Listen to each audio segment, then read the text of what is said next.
Hello and welcome to tonight's performance. We are very, very excited to have all of you here tonight in this very momentous occasion, our first pandemic season finale concert. So for those of you who aren't familiar with the Strings Attached Orchestra, SAO started just over 7 years ago with a small, tight-knit group of 18 musicians with Rick Georgie at our helm. Fundamentally, we are a member-driven community orchestra with a mission. We fill our lives with music and we share it with others. And those of you who've been to our concerts before have definitely heard me say that many a time.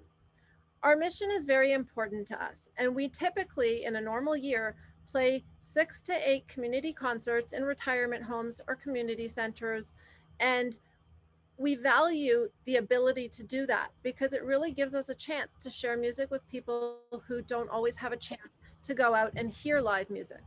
Well, this year's been a little bit different, as all of us know. And yet, with that, we've still been successful in sharing our music with others. And we are very excited to share our music with you tonight. With fabulous leadership, our orchestra grew from its beginning 18 members, both in size and caliber, to what it is today. Just over 2 years ago, Rick moved on to spend a retirement time with his family, and we welcomed Matthew into the helm as our fearless new music director, ready to take us to a new stage. Well, that was in the fall of 2019, just before the world got turned upside down. Nobody expected that the new stage would include this digital medium, which was brought on by a worldwide pandemic. Our whole world has been turned topsy-turvy, and so too has our ability to make music. We've had to learn new skills, and we've had to do things in quite a different way. But we are really, really excited to be able to do that with you tonight. And so we bring you this digital concert, our first 7th annual season finale concert on Zoom. Well, thankfully, we are able to do that. And that's because Matthew was very well poised to take over the new medium. And he spent a year taking us to the places that we never would have dreamed of, getting us ready in order to be able to do what we've done for you tonight. Tonight is the culmination of a crazy year's work before you. And without any further ado, we are ready to begin our evening's performance. Thank you all for joining us. This has been super exciting for all of us. And now, I'd like to welcome Matthew Poon, our fearless conductor and music director. Though it's been more directing and less in-person conducting in the past year than we would have liked, and hopefully next year will bring us back to our regular schedule, but it's been a wonderful year nonetheless. Thank you all very much, and Matthew, take it away. All right, thank you, Ruth. I'd like to welcome all of you tonight as well. I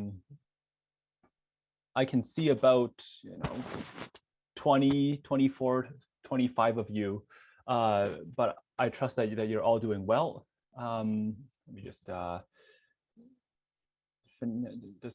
fiddle with my monitors here. Just a couple housekeeping items. There's lots to say. I noticed Jerry welcoming past members, acquaintances, and this is great. Normally, when we have a Zoom meeting or a Zoom performance, you kind of spend the first 5 minutes awkwardly staring at each other and wondering if you should say something. So I'm glad there's been this lively conversation.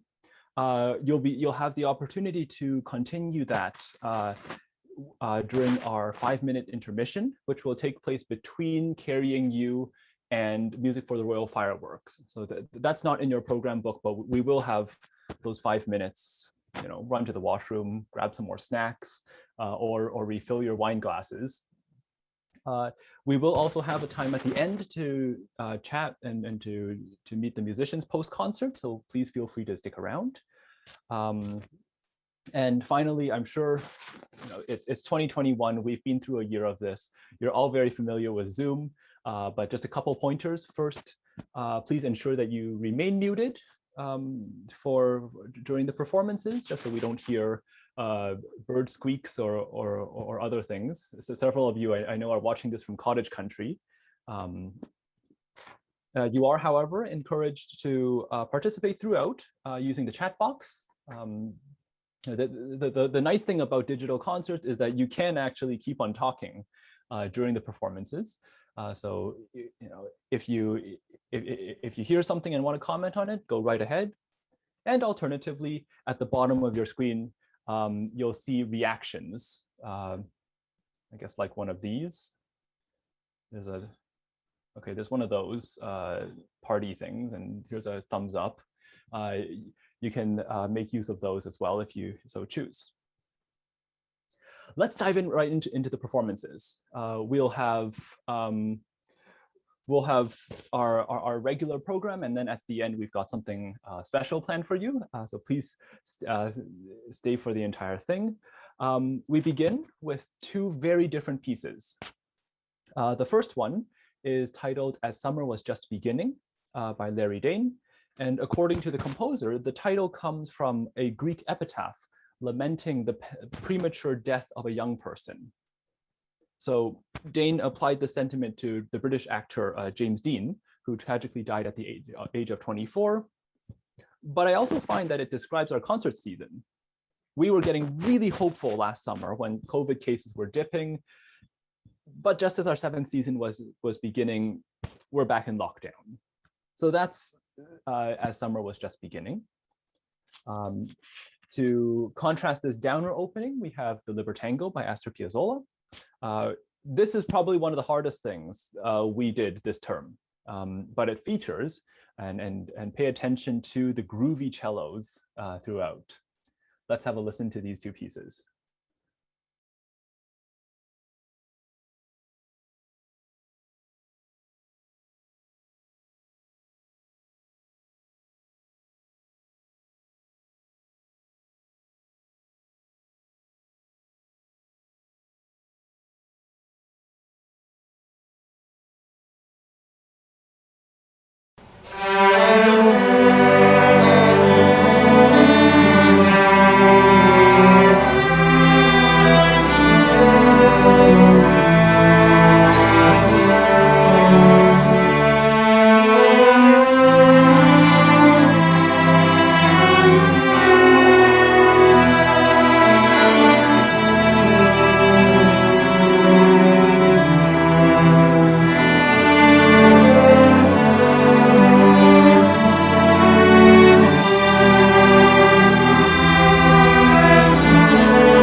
That was As Summer Was Just Beginning, followed by the Libertango.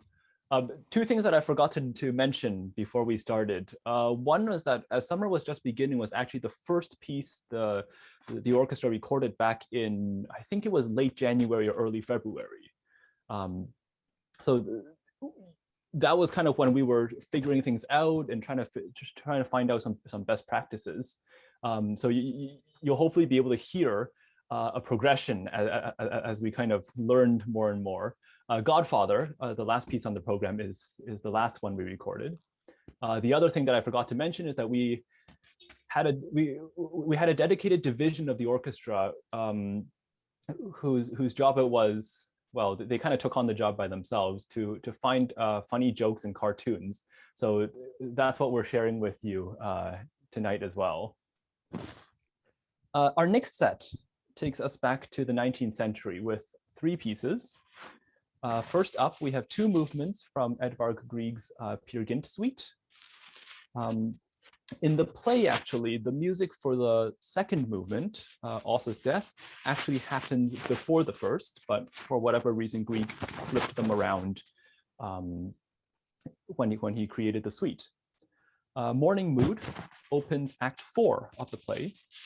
It's a really calming piece of music, wonderful to listen to as you wake up, except that in the play itself, what's happening is that Peer Gynt, our main character, wakes up, he finds himself stranded because his friends stole his yacht while he was sleeping. So those of you who own boats or something, just be careful of who your friends are. Ossa's Death depicts Peer Gynt's mother, who, spoiler alert, dies at the end of Act 3. And then rounding out this set is the Allegretto from Beethoven's 7th Symphony. If anyone is interested, there's a lecture, a wonderful lecture by Leonard Bernstein on YouTube, where he goes through this piece and he talks about the different elements. His main point, if I remember correctly, is that this piece is very simple, both in terms of its melody, its rhythm, its harmony, but somehow it remains incredibly poignant. And this is strange for me as a music theorist, because my job is to figure out why do pieces work.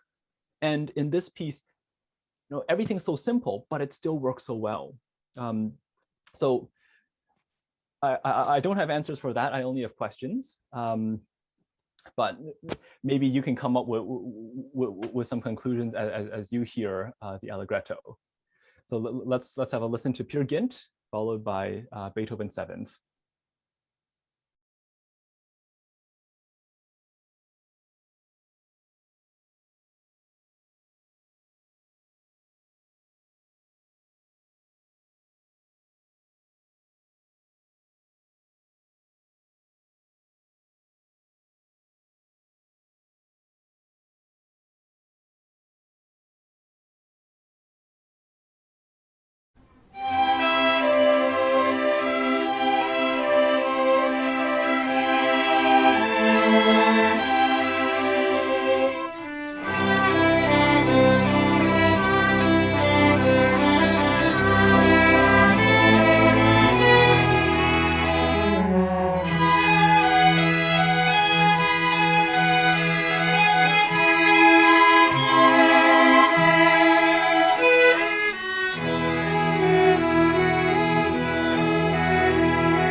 If you go on Wikipedia, which every teacher says you shouldn't, but we all do anyway.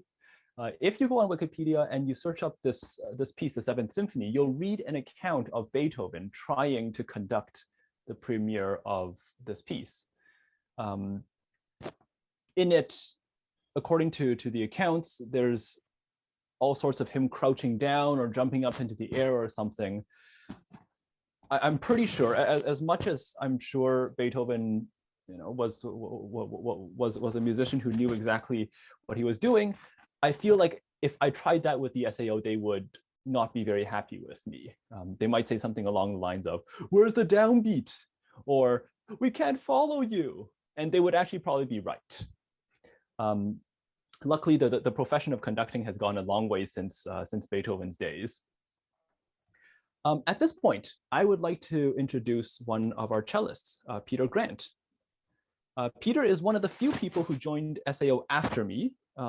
I think if memory serves, he joined, I believe it was January 2020, just before the dark times.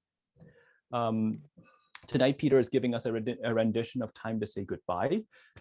I like the piece, but I'm really hoping you're not making a statement out of this, Peter. We've been delighted to have you, and we're hoping you're staying with us. But we're also very happy that you are performing a solo tonight. So let's have a listen.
Matthew, can I tell a very quick story about Peter joining the orchestra? Absolutely. Because I'm sure nobody's heard this one before. So I was always in charge of getting the emails from people who were interested in joining the orchestra and then telling them you should come and try out a rehearsal, and I'd give them instructions and, you know, email back and forth, whatever. So I got home from work on a Monday and there was this email from Peter. I must have seen it about 10 after 6, because that's usually about the time I get home from work. And there was a phone number on the email. So instead of emailing Peter back, I phoned him. I said, "Hi, you want to come to rehearsal tonight?" And he said, "Sure. When is it and where is it?" And I told him where, and I said, "It's in an hour and 20 minutes. You want to come?" And he said, "Sure." And he came, and I was thrilled. And Peter, that was absolutely beautiful, and hope you'll be around for a good long time. That I've never actually heard. Wow. All right, so one big round of virtual applause to Peter. So let's dive back to the classical world for a bit. Get it? Back. Yes. So one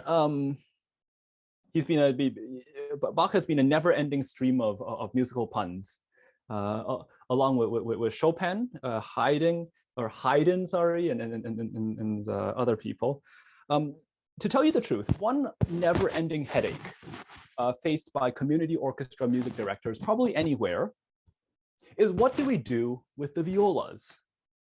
Now, those of you, don't get me wrong here, those of you familiar with orchestras are probably starting to make viola jokes at this point.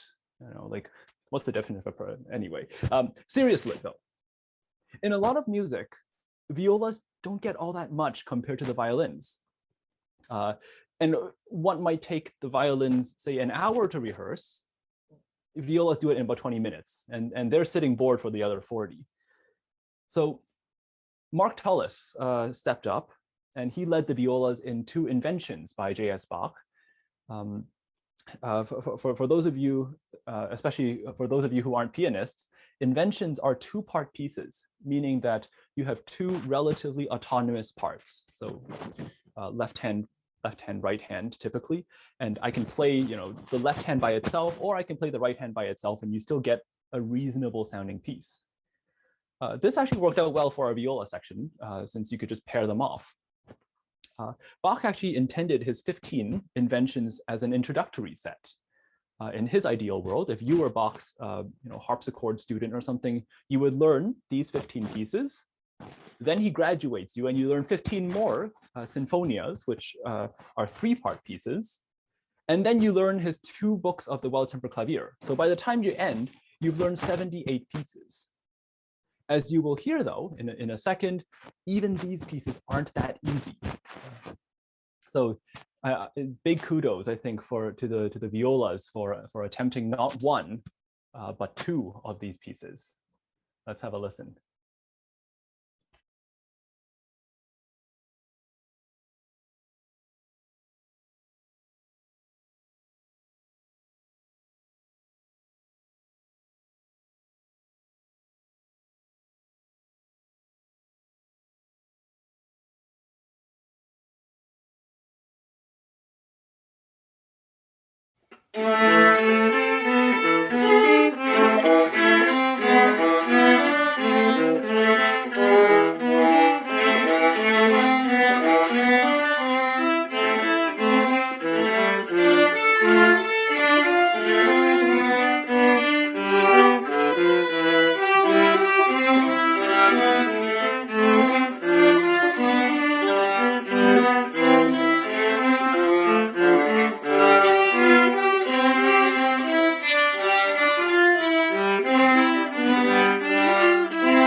Thank you, Violas, and thank you especially, Mark, for your leadership. One of the things that really would not have been possible for this year is if we didn't have totally dedicated section leaders who could take breakout rooms and lead individual sections. So big thanks to Mark and to the other section leaders who I will name in a bit. We're coming up to intermission. We have, just before intermission, we have one more piece. This is the iconic theme from Hayao Miyazaki's 1986 film, Castle in the Sky. Miyazaki is perhaps the biggest name animated filmmaker in Japan. Usually I call him Asia's version of Disney. And the times actually overlap as well. Miyazaki started making movies in the mid-80s, said he was going to retire about 5 or 6 times, but each time just kept on coming back and making new movies. I think the last one so far has been 2017. So that kind of overlaps with Disney's Renaissance golden age period as well. One thing that sets Miyazaki's films apart, I think, is are the themes that he explores. Many of the movies, including Castle in the Sky, explore timely themes such as the relationship between humanity and nature.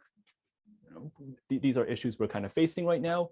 And they often feature strong female protagonists who experience, they're strong, but they're not perfect. And so they experience personal growth as a result of their adventures. And you, as an audience, you learn to empathize with these protagonists and cheer them on.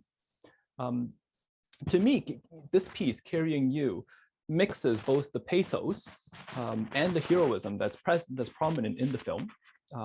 I hope you enjoy first the piece, and if you haven't already watched it, consider adding this movie to your summer to watch list. We'll then take our 5-minute intermission. At this point, though, so typically what I like to do is just end a half with music. So I won't really come up and speak again before we take our intermission. So before that, I would like to make an appeal on behalf of the orchestra. As Ruth mentioned, this season was the most unique and challenging in our 7-year history. And due to pandemic-related restrictions, our concert schedule was pared back to tonight's online concert and the one back in December, with the vast majority of our rehearsals taking place virtually. With fall approaching in just a few months, we hope that we'll be able to get back. I think every orchestra member is crossing their fingers and rolling up their sleeves so that we can get back to what we love most about music, sharing it with others.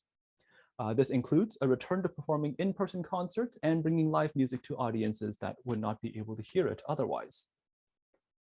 We are able to do this important work as a result of the support we've received from the SAO community, i.e. all of you. So at this point, on behalf of the SAO, I do want to take this time to thank all of you who have been supporting us and have made a donation in advance of tonight's performance. And it is because of supporters like you that we're able to do this important work. And for those of you who are interested in supporting us, there is a link that I believe should be appearing in the chat box where you can make, oh, there it is, where you can make your donation. You will receive a tax receipt for any donation $20 and above. So once again, thank you for all you have done to support the Strings Attached to Orchestra over the years. And let's enjoy Carrying You from Castle in the Sky.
On my clock right now, it says 8:30. So why don't we come back at 8:35 for the second half? All right, see you in a bit.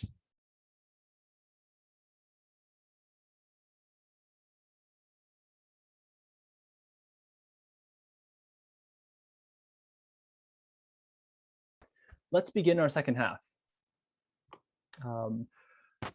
5 movements from George Frederick Handel's Music for the Royal Fireworks forms the cornerstone for tonight's program. Handel wrote this work to celebrate the Treaty of Aix-la-Chapelle, or today's Aachen in Germany, at the end of the War of the Austrian Succession in 1748. Back then, people liked to go to war for very silly things. A disclaimer here, though. We have made 2 changes to the score. First, at the premiere, the Duke of Montagu requested that Handel include no fiddles, and tonight we have nothing but fiddles. Second, also at the premiere, the people operating the fireworks weren't very good. They managed to set 1 woman's clothes on fire, and they wounded 3 soldiers, and I think a 4th was wounded at the rehearsal. So in light of these safety concerns, we decided we're going to use virtual fireworks tonight. But please enjoy the music for the Royal Fireworks.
the music for the royal fireworks.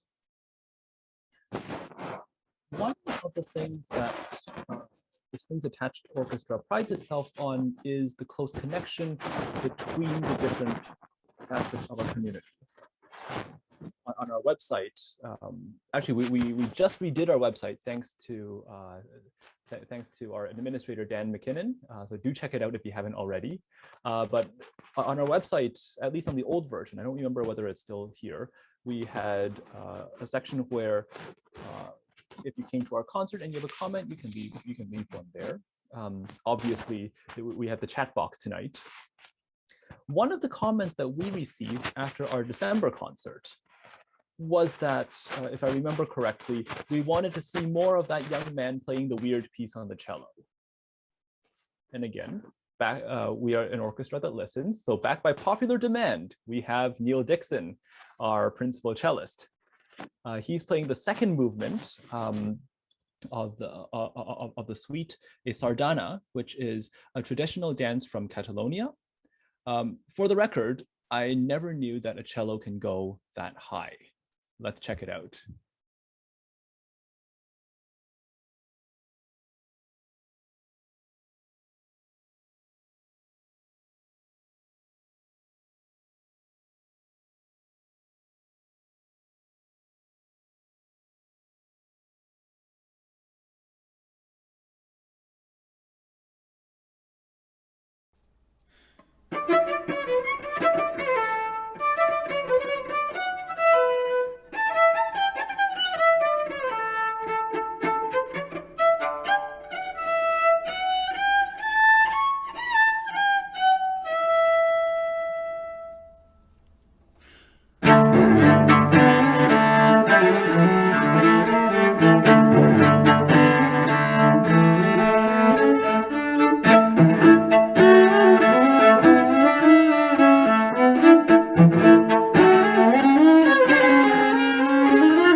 Good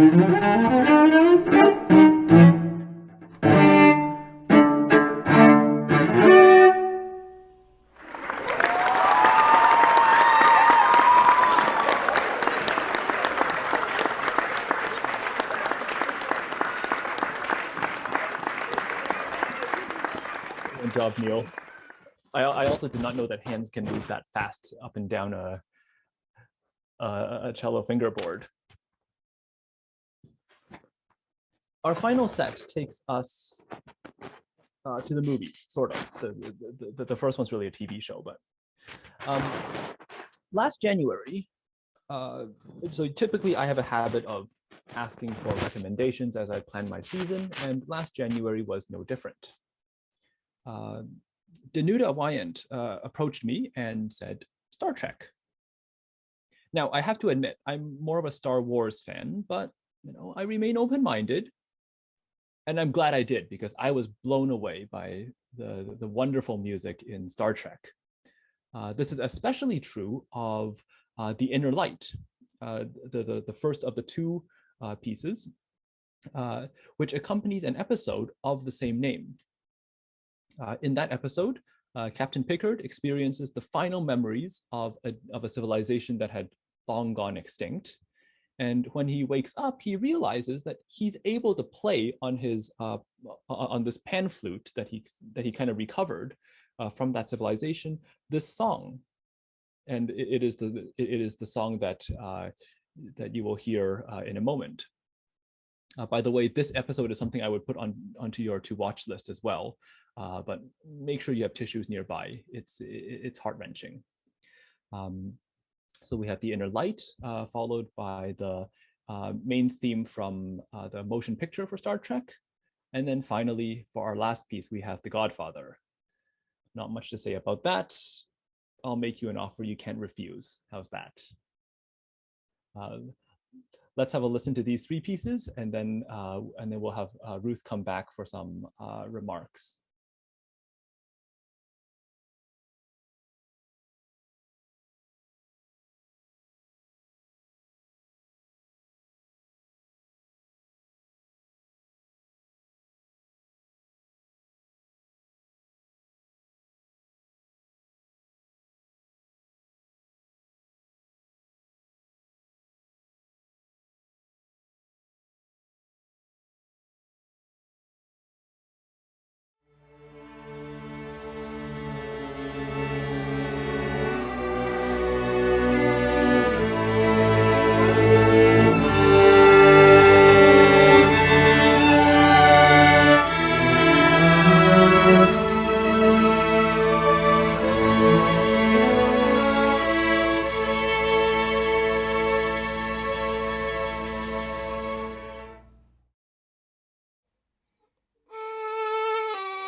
That was really amazing, everybody.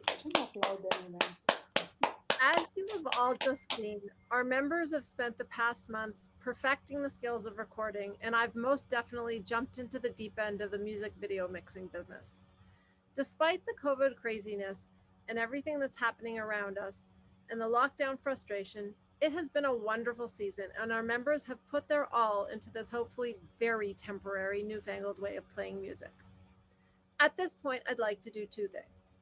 First, I'd like to let you know that this is most definitely way harder than it looks. And second, I'd like to thank our very dedicated members for taking the plunge into the deep end of musical recording. What you've all done is no less than mind-bogglingly amazing. And I'm sure I speak for many of you when I note that keeping the music going has helped keep my sanity throughout the lockdown and physical distancing. Additionally, the music has most definitely helped us stay emotionally close during these very difficult times. I'd also like to thank those of our sponsors who have generously stayed with us despite the pandemic. As costs most definitely have not gone down during this pandemic, your sponsorships have helped us fulfill our mission and have brought music into the community. And I'm proud to say that we've been able to successfully do that digitally, albeit with this massive learning curve. And to that end, I need to thank Matthew for being so amazingly dedicated and for donating hours well above what would ever have been expected. In fact, as I noted during the intermission, there have been many a night when I've texted Matthew at 4 a.m. expecting him to answer me the next day, and I get a prompt, immediate response. And in fact, there have been several nights where we mixed music into the wee hours of the morn. So, thank you to absolutely everybody who has helped make these amazing things happen. At this point, I'd like to invite Matthew to share some insights into how some of this was done, and I'm sure you'll be both truly amazed and inspired. Thank you, Matthew, for everything that you've put into this.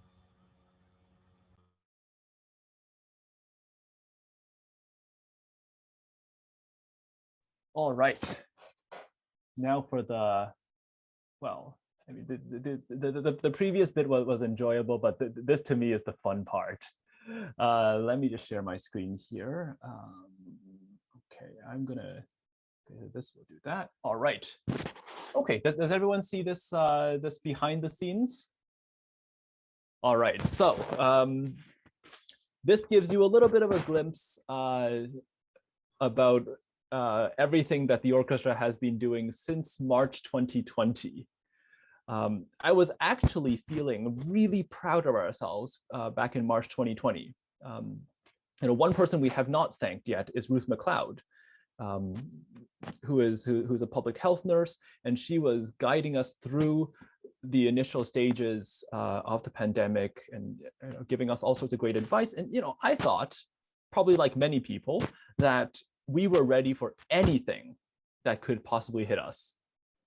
Of course, we were wrong. I mean, nobody could have foreseen any of this.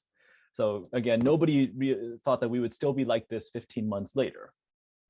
So back in March 2020, we had, I believe it was like a, I forget what it was called, but it was like a COVID-19 planning committee or something, where we would meet briefly each weekend and try to decide, okay, are we going to have rehearsal the next night? How have public health guidelines changed, and etc. And I remember one weekend, in the space of 2 days, we had to do something very different. So we ended up doing, let me just get this. Okay, we ended up doing this in the spring. We got some theory and musicianship sessions. Just that. So the question really is, what can we keep on doing to improve the orchestra and improve the caliber of the orchestra even when we can't play together? I think I mentioned in the holiday concerts last year in my director notes, where that playing in an orchestra is 5% actually playing and 95% paying attention to what's happening all around you. For example, here's an orchestral score. This is, if I'm correct, this is the music from Brave, which we were working on last spring. If you look at the first violins on the top, they had to hold this note for an insanely long time. So, if you're a first violinist, you could count, what is it, 14, 16 bars? Or you could listen to the cellos who have the melody. So that's what I was showing with these arches. They have 4 phrases. And so in rehearsal, you learn to listen to another section and kind of figure out what they're doing. And of course, you hope that they're on the right track. And then you come in when you need to. So something like this kept us going through the spring. We had sessions on musicianship. We had session on hardcore music theory. We had sessions on arranging.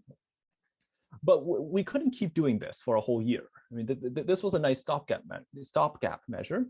So as I said at the beginning, during the summer when COVID cases dropped to less than 100, we were very hopeful that we could do this. So this was our fall. We did rehearsals by cohort. We broke the orchestra up into 3 cohorts. One would show up each week and we would live stream the rehearsals to everybody else. As you can see by the red ribbons on my music stand, we made sure that people were 2 meters apart and we actually measured every chair. This, again, it worked reasonably well for the cohorts. It didn't work quite so well for those streaming in. But in any case, by November, we were forced back into lockdown, where we've stayed since then. One bright spot, however, is the addition of a new and very active member, Mark Silverstein. And the second violin section has been especially appreciative of Mark. So Andrea, do you want to say something on the second violin's behalf? Yes. Yeah, before our first lockdown, yes, that theory, when we got into the second lockdown, the first thing I said was, Matthew, I love you, but if we're going to do any more theory or harmony, I'm out. and of course, I never met Mark on the cohorts because I was with Bonnie, maybe? I don't remember. It was so long ago. And then so here we all meet after the next lockdown, and you're talking away, and I'm scrolling to see who everyone's there, and I'm going, Mark Silverstein. I start chatting. Do we go to Mackenzie together? Do we go camp together? And then all of a sudden he says, are you Bradley's mother? And then I realized that he was Sam's father.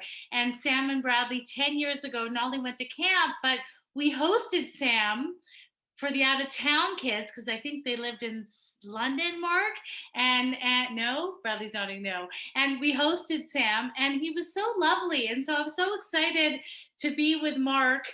And, you know, I already had such a connection with his son from a decade ago. And not only Mark is lovely and funny, he is an incredible violinist. And our little Bonnie, Andrea, and Lori section, that's what we were down to. We miss you, Chris, would have never survived without Mark leading us every week, as he would just sight read so beautifully the piece every week to us. And so, Mark, you're an incredible violinist. I've never met you in person. I know your son and love your son, and I can't wait to meet you finally. So that's my story about Mark. Bravo. Thank you, Andrea. So let's have a quick look at what we've been doing since the end of November. Each week we would meet up and chat for a bit. We'd practice in sections, as Andrea said, return for a debrief and chat some more. To get some semblance of ensemble playing, we would play either to a metronome or to a click track. And so one person would play unmuted and everybody else would kind of try to follow along while muted. And as we went, we learned how to handle new technologies. Some had an easier time than others, but let's take a peek at what went on during rehearsals. Actually, I need to make sure, before I do this, I'm going to make sure that I shared sound. I did not. Okay, here we go. Actually, I'm going to do a new shared entirely. Let's do that. Okay, I'm going to play a little bit and shout at me if you don't hear any sound. So everybody else come in, but I'm not going to come. How was that? Everyone So everybody else come in, but I'm not going to come in. 1, 2, 3, 4.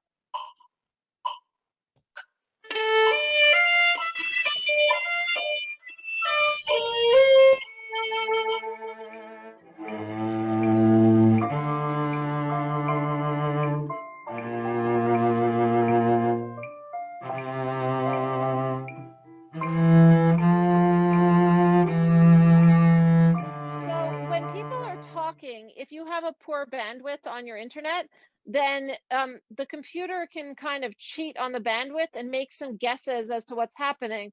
But 5 minutes later, music sounds awful. Okay.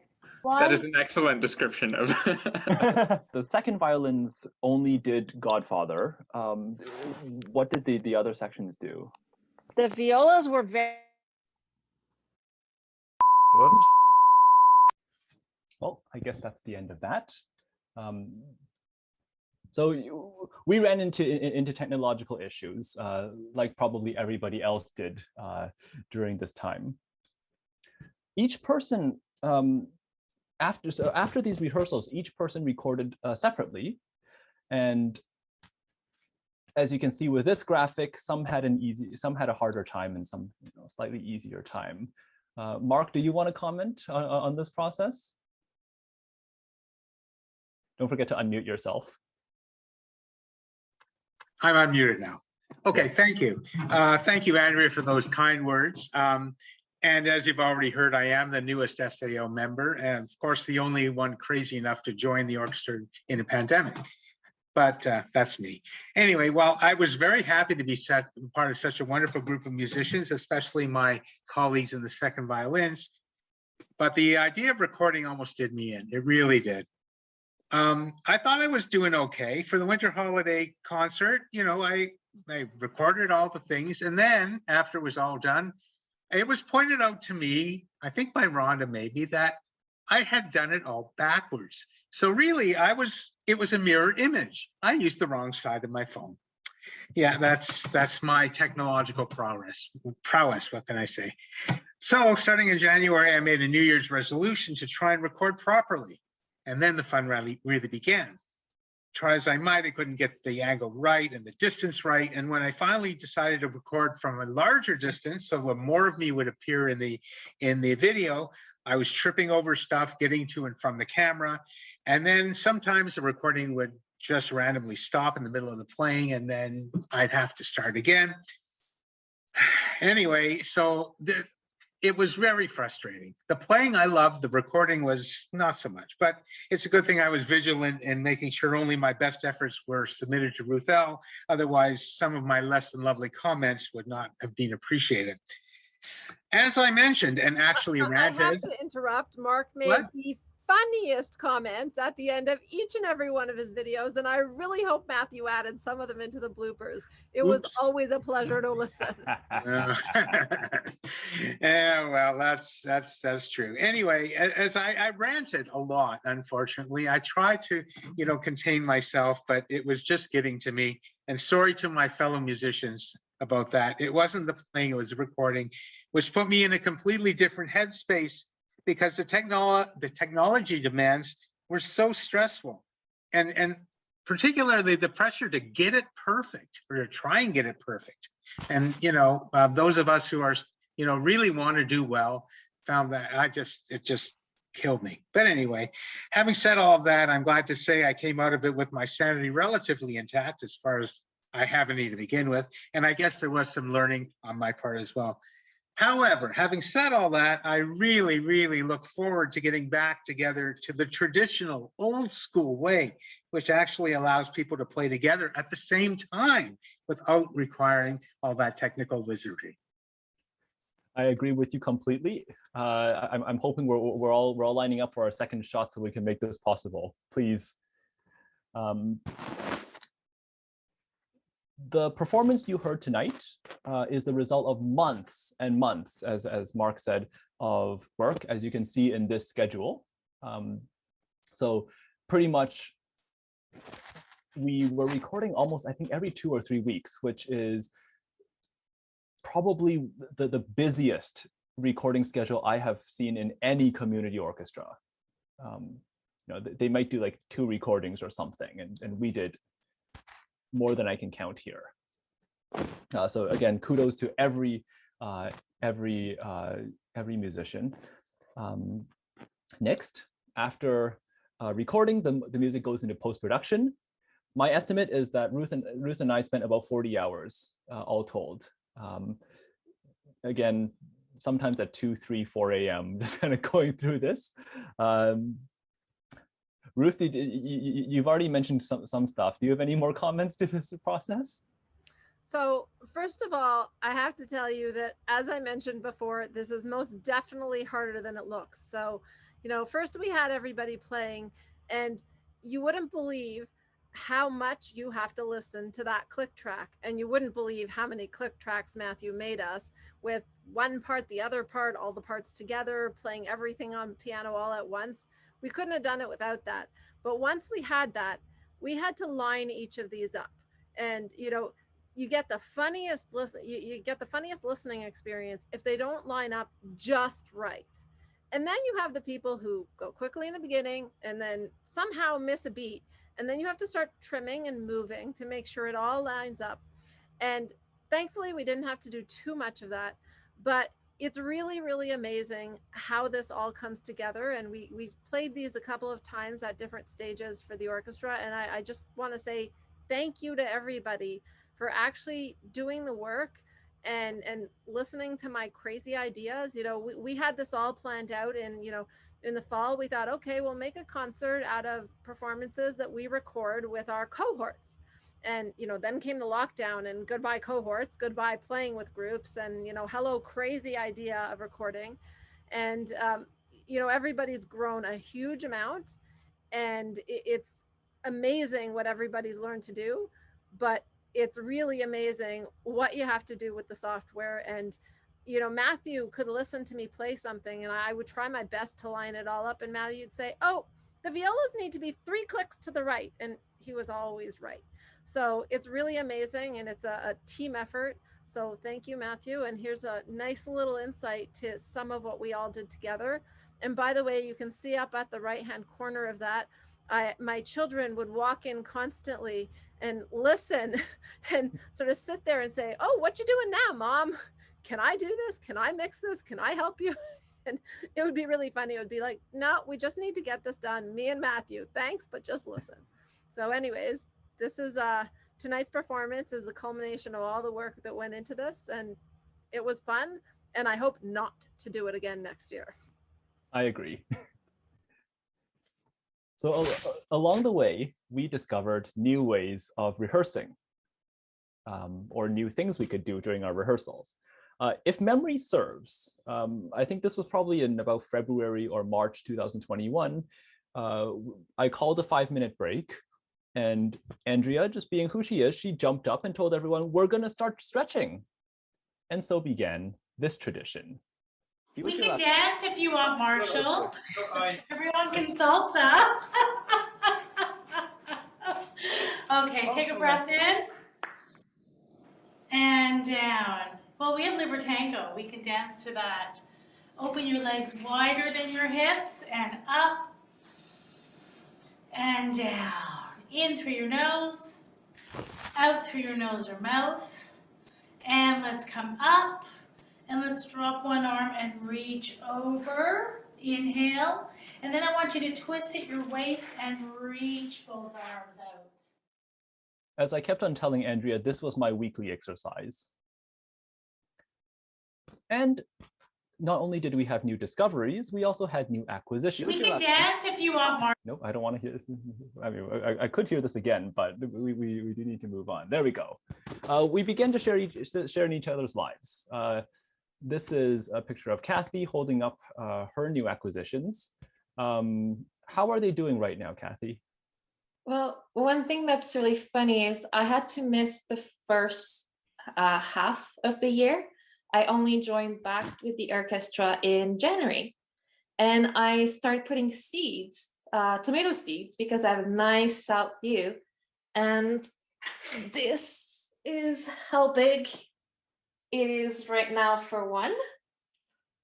So if you can all see.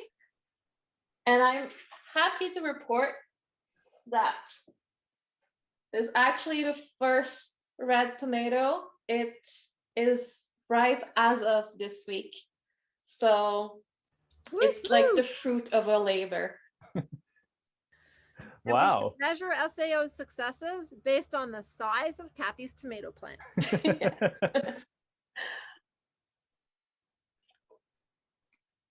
All right, and what's this? Okay, so Her hair. hi Matthew, it's Ruth M, also known as Ruth McLeod. So what this is, so you know when you find really great photos and you have to share them with your friends, right? So we wanted to include these telling date-lined photos of you, our much loved, much trusted and esteemed conductor in this walkthrough today. So that's what these are. These are quintessential before and after pictures, or maybe after and before pictures, not sure the order.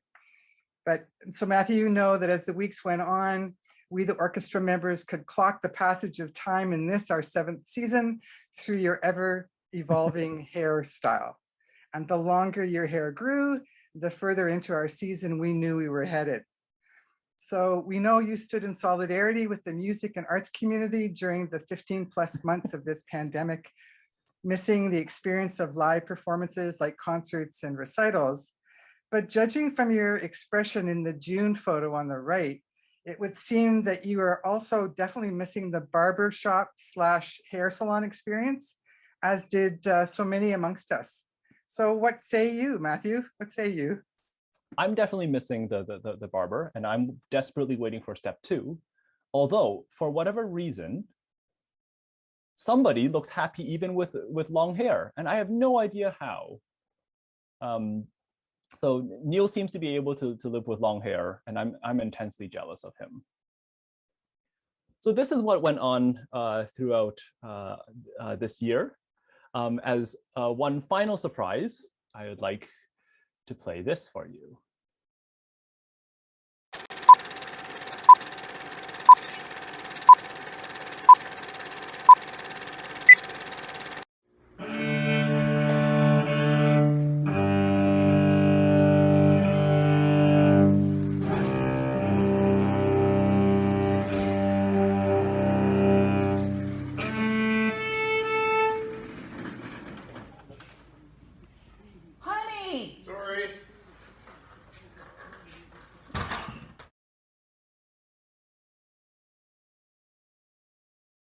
Invention 13. Take 5.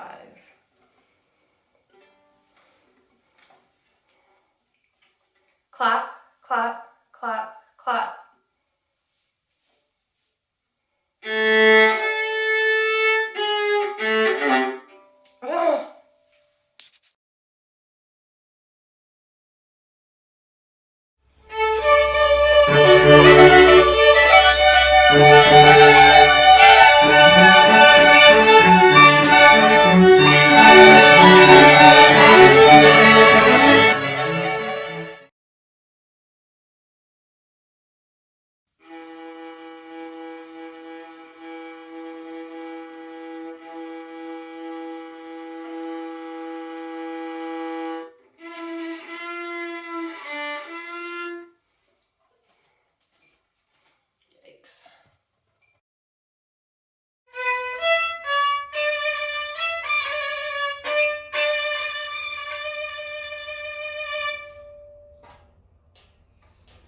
Clap, clap, dun, dun, the kansa McGilla, bis finito.